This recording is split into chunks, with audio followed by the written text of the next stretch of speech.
नमस्कार दोस्तों, आज इस वीडियो में आप लोगों को प्रूफ के साथ ये बताने वाला हूँ कि कैसे मेरा एक पेशेंट का तीन बड़ी समस्याएं लगभग 6 महीने का अंदर कैसे पूरी तरह से सॉल्व किया जा चुका है होम्योपैथिक ट्रीटमेंट की मदद से। तो मैं डॉक्टर सुप्रियो दत्ता, तो चलिए हम लोग वीडियो को स्टार्ट करते हैं। तो दोस्तों, ये जो पेशेंट है ये बिहार पटना से है। ये इंडियन रेलवे में as an assistant station manager की पद पर ये नौकरी करते हैं। इनका उम्र है 29 and he is very intellectual and very hard working person. अब इनको बेसिकली 3 बड़ी प्रॉब्लम थी। नंबर 1 इज माइक्रो पीनस, यानी लिंग का साइज को लेकर ये असंतुष्ट थे, जो कि इरेक्शन के बाद 2.5 इंच तक ही आ पाता था। और अगला जो प्रॉब्लम इनको फेस करना पड़ रहा था वो है सेंसिटिव ग्लांस का, यानी लिंग का जो हेड है उसे अपना हाथ से टच करने पर या फिर वहां साफ सफाई करने पर एक झंझनाहट सी फील उनको हुआ करता था, एक सेंस ऑफ डिस्कम्फर्ट इनको फील हुआ करता था। और अगला जो प्रॉब्लम इनको फेस करना पड़ रहा था वो है गैस एसिडिटी का। कुछ भी खाना खाता है तो वो खाना गैस में तब्दील हो जाता है। इसके अलावा इनको और भी छोटी बड़ी कुछ शिकायत थी, लाइक हेडेक की शिकायत थी इनको, और इसके अलावा इनको बालों के झड़ने की भी शिकायत थी। और इन प्रॉब्लम से निजात पाने के लिए वो ढेरों मेडिसिन एक साथ ले रहे थे। लाइक माइक्रोपीनस के लिए वो साइडोनिया वल्गरिस ले रहे थे, और सेंसिटिव ग्लांस के लिए वो मेरा ही वीडियो देखकर सिनाबेरिस ले रहे थे, और गैस एसिडिटी के लिए वो नक्स भूमिका और कार्बोवेट जैसी मेडिसिन ले रहे थे। और इन मेडिसिन का इनका ऊपर कोई भी खास असर नहीं पड़ा था। पिछले 6-8 महीनों से ये वो मेडिसिन ले रहे थे, लेकिन इसका उन पर कोई भी खास असर नहीं पड़ा था। और फिर इनको ऐसा महसूस हुआ कि अब मुझे डॉक्टर की गाइडेंस में ही कोई मेडिसिन यूज करना चाहिए। और फिर इन्होंने मुझसे ऑनलाइन कंसल्टेशन लेना सही समझा। और फिर मैंने इनका केस लिया, और केस टेकिंग के दौरान जो बातें मुझे पता चला वो ये है कि ये जो एक पर्सन है ये एक सेल्फ मेड पर्सन है। सेल्फ मेड का मतलब होता है कि ये जो आज इंसान है या जो कुछ भी है, जिस भी मुकाम पर है, ये खुद का बलबूते पे वहां पर है। खुद का बलबूते पे ये अपना सपनों को साकार किया है। इनका बचपन में ही इनका पिताजी का देहांत हो चुका है, और इनको अपना स्टडी को कंटिन्यू करने के लिए भी इनको बहुत ज्यादा स्ट्रगल करना पड़ा। और इनको बचपन से ही खेल कूद में इंटरेस्ट उतना नहीं है,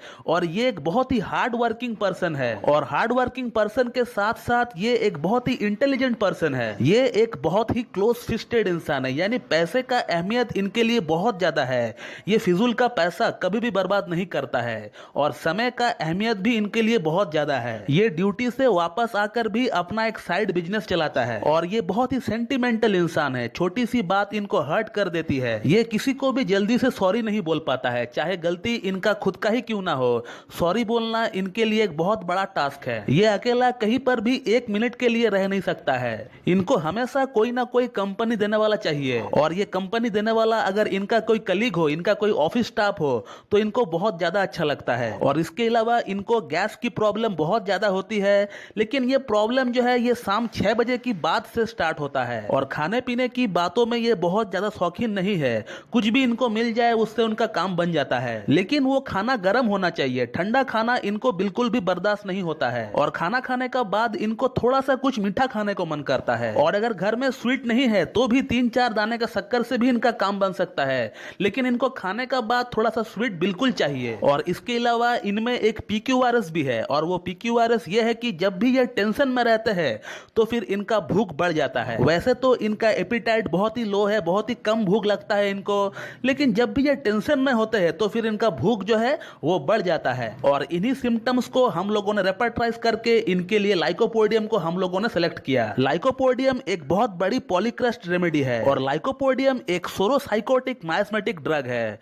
और लाइकोपोडियम को हम लोगों ने 0/1 से स्टार्ट किया था, और हर महीना हम लोग लाइकोपोडियम का पोटेंसी को इंक्रीज करते रहे। और ये पेशेंट भी पहले हैरान थे कि डॉक्टर साहब ने साइडोनिया वल्गरिस को बंद कर दिया, सिनाबेरिस को बंद कर दिया, नक्स भूमिका बंद कर दिया, कार्बोवेज बंद कर दिया, तो क्या ये एक पानी जैसा मेडिसिन से मुझे क्योर मिल सकता है? इस तरह का सोच पेशेंट का माइंड में डेवलप हो चुका था। तो मुझे उनको समझाना पड़ा, क्योंकि अमूमन क्या होता है, जब भी कोई पेशेंट को LM पोटेंसी में दवा दी जाती है तब फिर उनको ऐसा फील होता है कि शायद मैं कोई दवा ले ही नहीं रहा हूँ। तो फिर इस तरह की सोच रखने वाली पेशेंट को थोड़ा समझाना पड़ता है, थोड़ा इन लोगों का हौसला बुलंद करना पड़ता है। और इनका ट्रीटमेंट 6 महीना हो चुका है और आप देख सकते हो 2 दिन पहले ही उन्होंने मुझसे व्हाट्सएप पे कांटेक्ट किया और उन्होंने क्या लिखा है। हालांकि आप देख सकते हो ये जो पेशेंट है ये पूरी तरह से सेटिस्फाइड नहीं है इस इंप्रूवमेंट से। यहाँ पर मैं आप लोगों को एक बात बताना चाहूंगा कि होम्योपैथिक ट्रीटमेंट की मदद से किसी भी एबनॉर्मल चीज को नॉर्मल बनाया जा सकता है, लेकिन किसी भी एबनॉर्मल चीज को एक्स्ट्रा ऑर्डिनरी नहीं बनाया जा सकता है। इस बात को आपको समझना होगा दोस्तों। और इनका सेंसिटिव ग्लैंड्स की समस्या पूरी तरह से ठीक हो चुका है, आप देख सकते हो उन्होंने क्लियरली मेंशन किया है। और गैस एसिडिटी की प्रॉब्लम इनका काफी हद तक कम है अभी, लेकिन पूरी तरह से क्योर नहीं हुआ है। इन्होंने लिखा है कि 75% तक क्योर हो चुका है, लेकिन 25% अभी भी इनको गैस एसिडिटी होता है। तो दोस्तों इस केस में एक एक इंडिविजुअल प्रॉब्लम के लिए दवा देने की वजह मैंने इनका फिजिकल स्टेट, इनका मेंटल स्टेट को मद्देनजर रखते हुए इनको एक ही दवा दिया जिसे हम लोग कॉन्स्टिट्यूशनल रेमेडी बोलते हैं। और होम्योपैथी में कॉन्स्टिट्यूशनल रेमेडी को ब्रह्मास्त्र कहा जाता है। इसे अगर पेशेंट को दे दिया जाए तो फिर पेशेंट का A to Z problem solve हो जाता है। चाहे पेशेंट को कुछ भी प्रॉब्लम क्यों ना हो, पेशेंट को हजारों प्रॉब्लम क्यों ना हो, वो सभी के सभी प्रॉब्लम धीरे धीरे सॉल्व होने लगता है। क्योंकि कॉन्स्टिट्यूशनल रेमेडी कोई पर्टिकुलर डिजीज को ठीक नहीं करता है, ये पूरी की पूरी इंसान को ठीक करता है। और इसीलिए आपका सर से लेकर आपका पांव तक आपको जो भी प्रॉब्लम फेस करना पड़ रहा है, जो भी चीज एबनॉर्मल है, वो सभी चीजें वो ठीक करता है, वो सभी चीजें ये नॉर्मल करता है। और इसीलिए इसे ब्रह्मास्त्र कहा जाता है। और इसी का सहारा लेकर हम लोग बड़ी से बड़ी disease like cancer, like kidney failure, बड़ी से बड़ी सर्जिकल कंडीशन को हम लोग रोक देते हैं, इनफैक्ट ठीक कर देते हैं। और इसे ठीक करने के लिए होम्योपैथ को सिर्फ 2 चीज जानना होता है, एक है उस पेशेंट का मियाज्म और दूसरा होता है उस पेशेंट का कॉन्स्टिट्यूशनल ड्रग।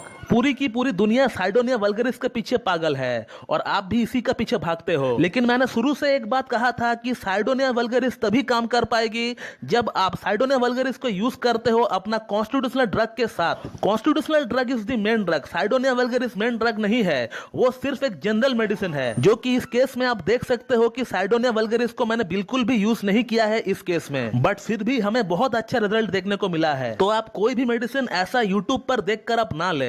आपको कोई भी प्रॉब्लम है, आपको कोई भी समस्या है, आप अपना नजदीकी जो बेस्ट होम्योपैथ है आप उनसे जाकर मिले, उनसे अपना केस डिस्कस करवाइए। क्योंकि आपका प्रॉब्लम अगर सॉल्व हो सकता है तो एक डॉक्टर से कंसल्ट करने का बाद ही हो सकता है। आप खुद से अगर कोई मेडिसिन लेंगे तो हो सकता है आपको उस मेडिसिन का थोड़ा बहुत रिजल्ट मिल जाए, लेकिन वो मेडिसिन आप लाइफ टाइम के लिए यूज नहीं कर सकते हो। क्योंकि आप पोटेंसी में कोई भी होम्योपैथिक मेडिसिन को लाइफ टाइम तक यूज नहीं कर सकते हो। आप उस मेडिसिन का एक्सेस यूज करेंगे तो फिर वही मेडिसिन आपका प्रॉब्लम का पूरा सत्यानाश कर देगा। जो प्रॉब्लम्स ठीक हुआ है उस मेडिसिन से वो भी जाएगा और साथ में एडिशनल और भी प्रॉब्लम लेकर आएगा। क्योंकि ये होम्योपैथी है और होम्योपैथी सिमिलिया सिमिलेबस कुरेंटर की प्रिंसिपल पे काम करता है। इस पैथी में साइड इफेक्ट नहीं होता है, लेकिन यहाँ पर एग्रावेशन होता है, ड्रग प्रूविंग होता है।